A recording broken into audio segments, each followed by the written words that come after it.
28 листопада, середа, 19 година в Україні. Час новин на АТР. В ефірі «Заман підсумки». Я, Тарас Кобзар, вітаю вас. Дивіться сьогодні у випуску. Другий день судилища в окупованому Сімферополі. На лаві підсудних решта. 9 захоплених на Азові українських військових моряків. Небайдужі українці та кримські татари збирають кошти та речі для полонених моряків. Під будівлю суду несуть речі, а на материковій Україні зібрали майже 150 тисяч гривень. Вилучили ноутбук, смартфон та цифрові носії. Окупанти влаштували обшук у активістки Українського культурного центру в Криму. Посилена охорона вокзалів та аеропортів, заборона зйомок, пересування військової техніки та навчань, повна боєготовність частин протиповітряної оборони. Як живуть регіони України в умовах воєнного стану? Поклик рідної землі в столиці, обмін культурною спадщиною між материковою Україною та Кримом. Другий концерт кримсько-татарських та українських популярних виконавців.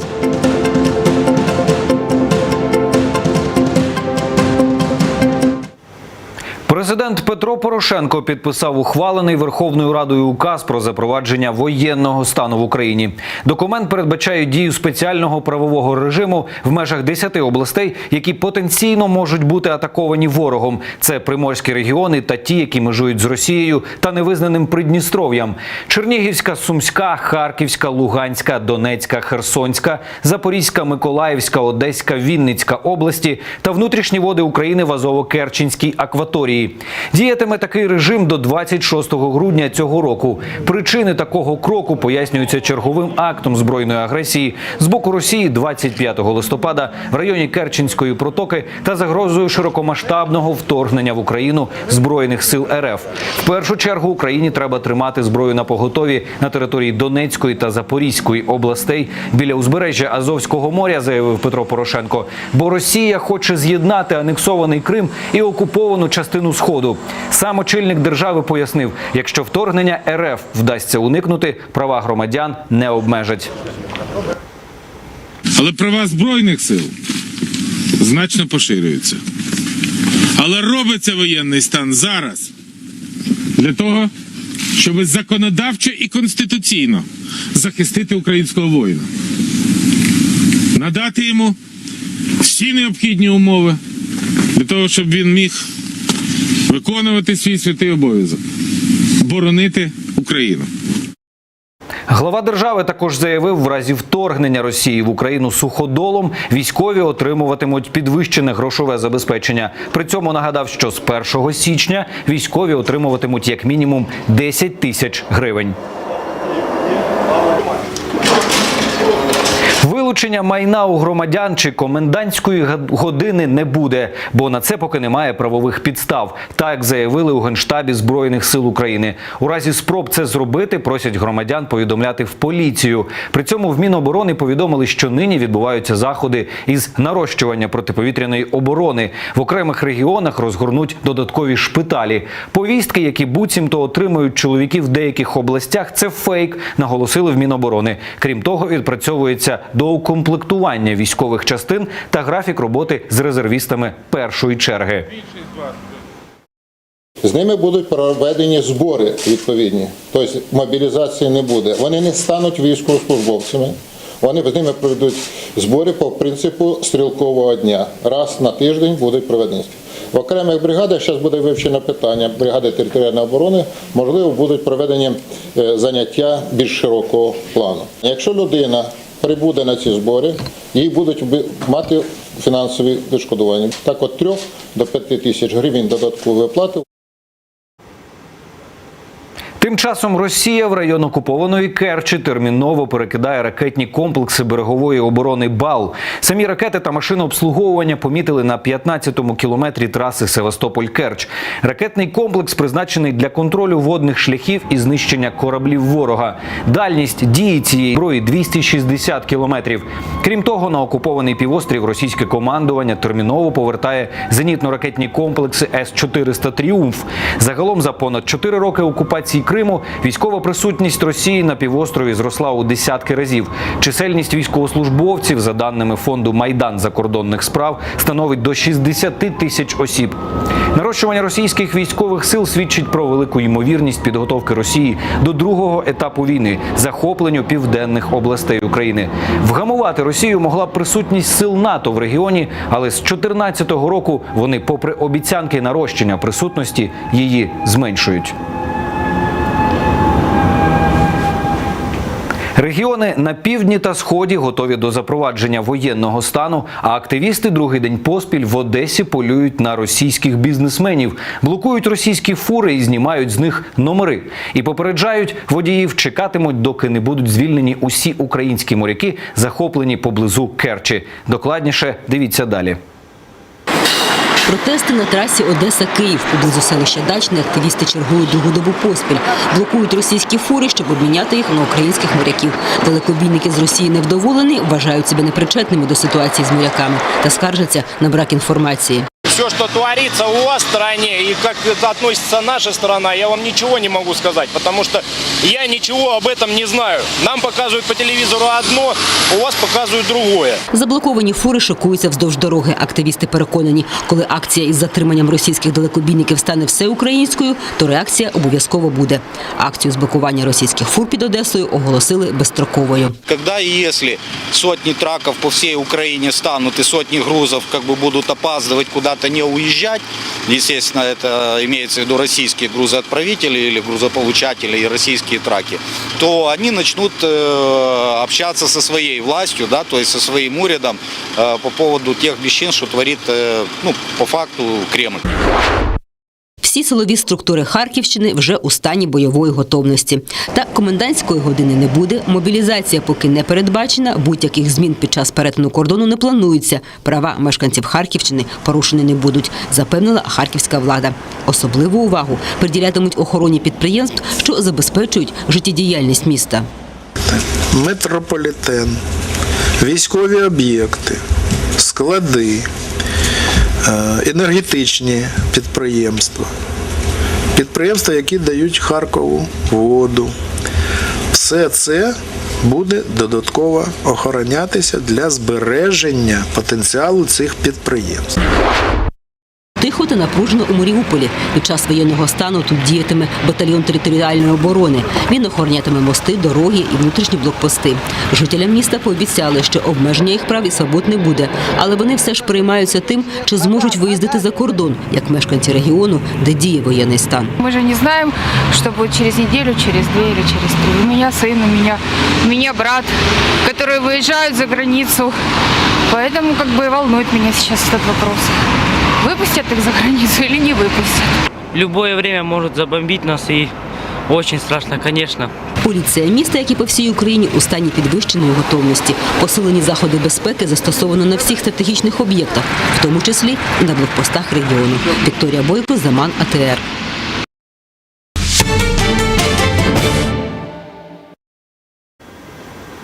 2 місяці арешту для 9 моряків. Такий результат другого дня судилища над українськими військовими, полоненими російськими ФСБівцями минулої неділі в Азовському морі. Усіх 24 членів екіпажів катерів Бердянськ, Нікополь та буксиру Яникапу окупанти звинуватили у незаконному перетині кордону і навіть змусили 3 із них визнати свою провину. Адвокати вже готують апеляції. Як судили українських моряків, розкажуть мої колеги.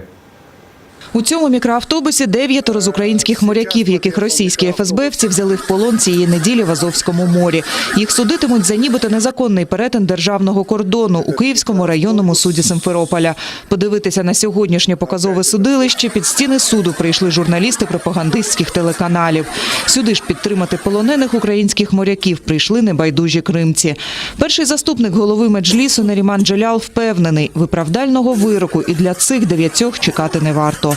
зранку хлопців доставили до місцевого управління ФСБ, де їм пред'являли офіційне звинувачення. Ну, ми прогнозуємо, це вже зрозуміло, що буде аналогічні рішення. Це арешт строком майже на 2 місяці, до 25 січня вчора під арешт.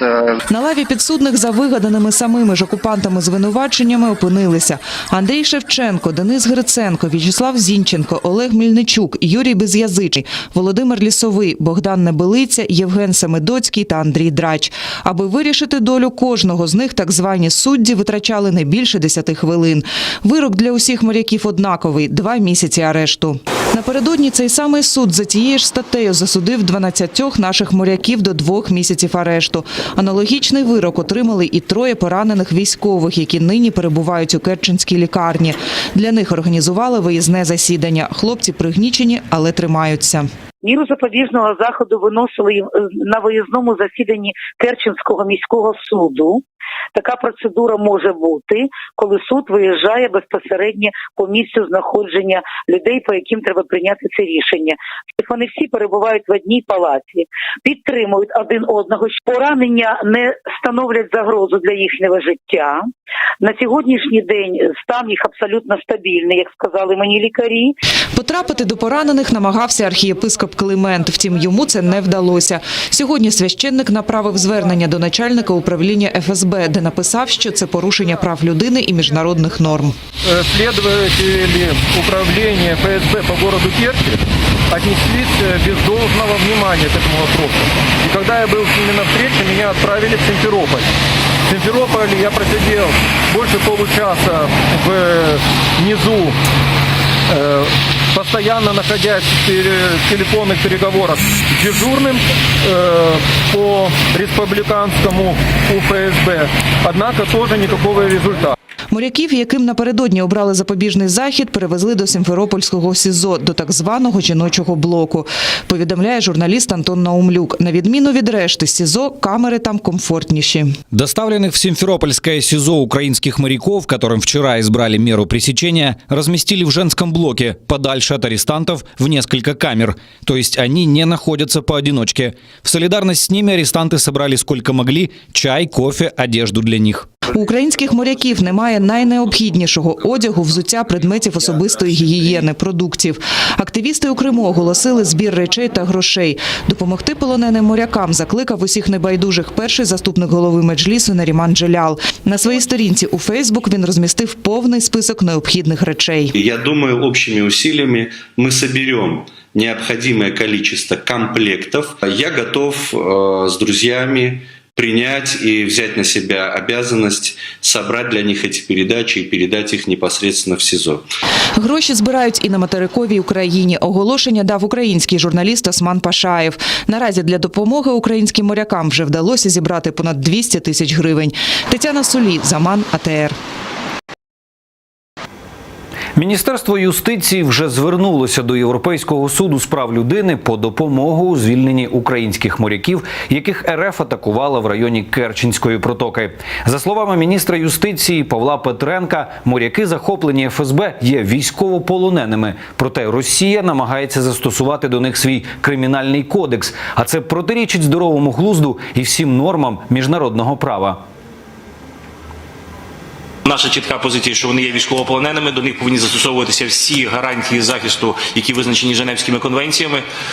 Ми звернулися від імені уряду до Європейського суду по правам людини з вимогою застосувати 39-те правило. Це негайне рішення щодо звільнення незаконно захоплених українських громадян.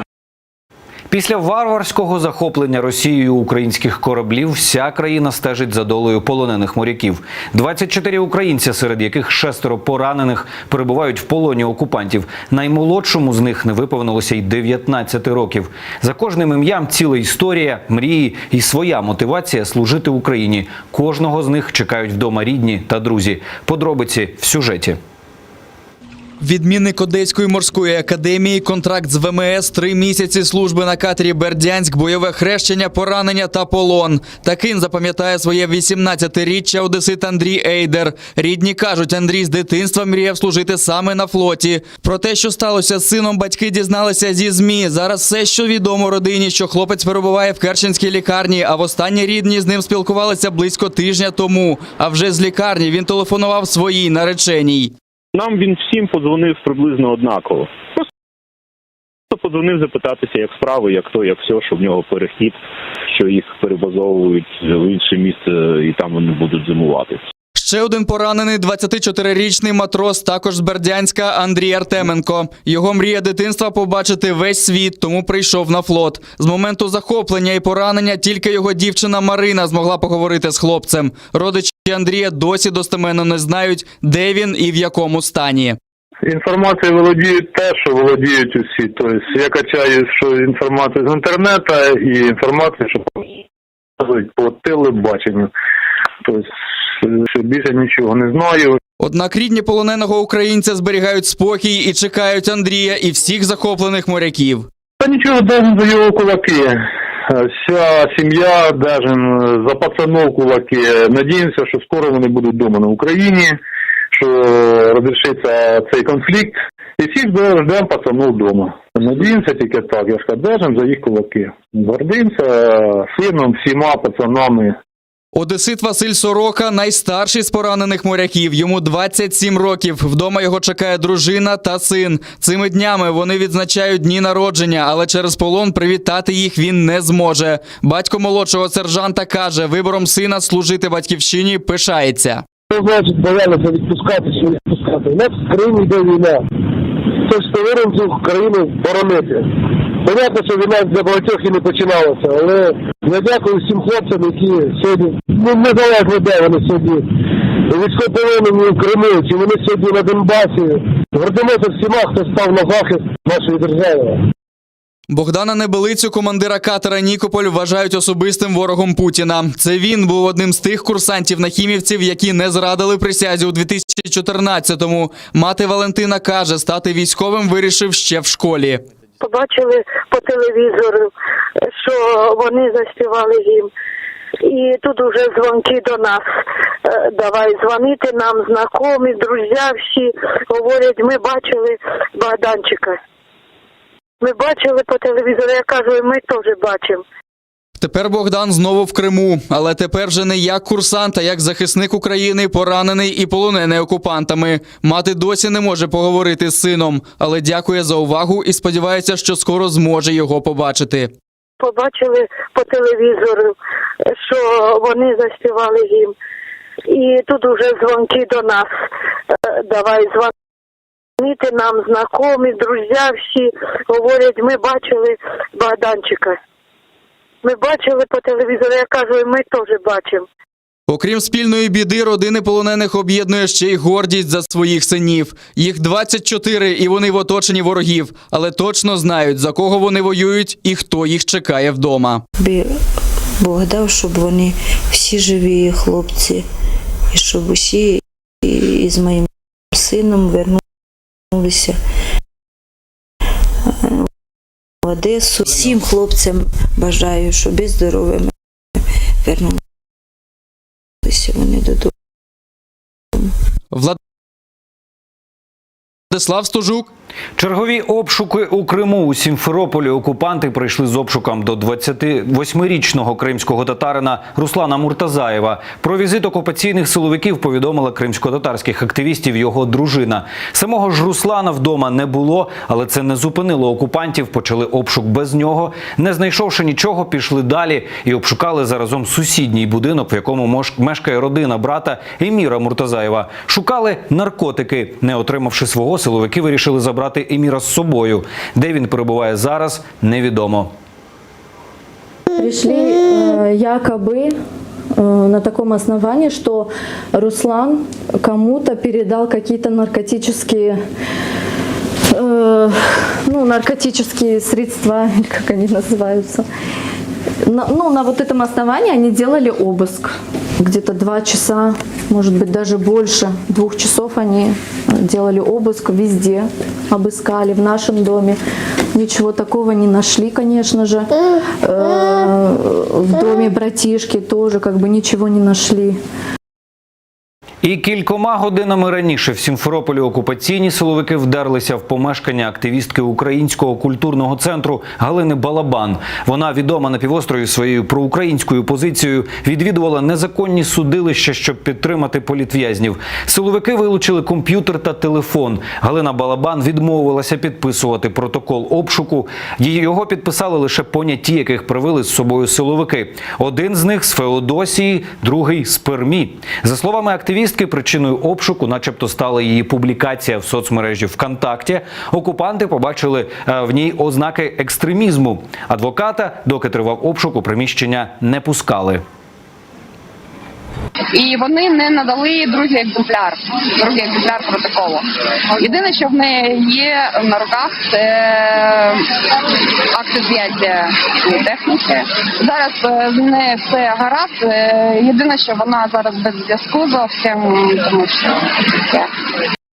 Це не перший випадок переслідування активістів Українського культурного центру в окупованому Криму. У серпні обшукували та допитували Ольгу Павленко. Не витримавши тиску, вона переїхала на материкову Україну. У квітні викликали на розмову Олену Попову. Минулого року через політичний тиск на Український культурний центр залишив півострів один з його лідерів Леонід Кузьмін.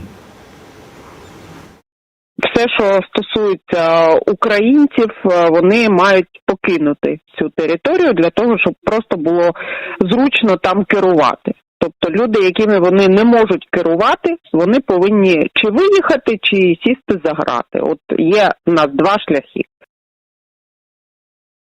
Фігуранти справи Веджія Кашка залишаться у СІЗО до 7 грудня. Окупаційний суд Сімферополя не задовольнив апеляцію адвокатів. Засідання вже за традицією окупантів проходило у закритому режимі. Бекір Дегерменджи, Казім Аметов та Руслан Трубач продовжать знайомитися з матеріалами справи у слідчому ізоляторі. Асан Чапух через загрозу здоров'ю перебуває під домашнім арештом. Через неналежну медичну допомогу та холод у Сімферопольському СІЗО гірше є іншим фігурантам справи. За словами адвоката Едема Семідляєва, Бекіру Дегерменджи важко дихати та пересуватися. Решение было предсказуемо. Ему оставили меру пресечения содержания в следственном изоляторе. Он будет там находиться до 7 декабря. Также хотел бы сказать, что здоровье Бекирага ухудшается в связи с похолоданием. Он снова начинает задыхаться, ему очень тяжело ходить. Напомню, что с января месяца по настоящее время он находится в медсанчасти следственного изолятора. Нагадаю, Бекіра Дегерменджи разом з Асаном Чапухом, Казімом Аметовим та Русланом Трубачом затримали торік, 23 листопада. Їх звинувачують у вимаганні грошей в громадянина Туреччини. Насправді ж, той був винен їх родині ветерана національного руху кримських татар Веджія Кашка. Під час затримання літній жінці стало зле, і вона померла у кареті швидкої.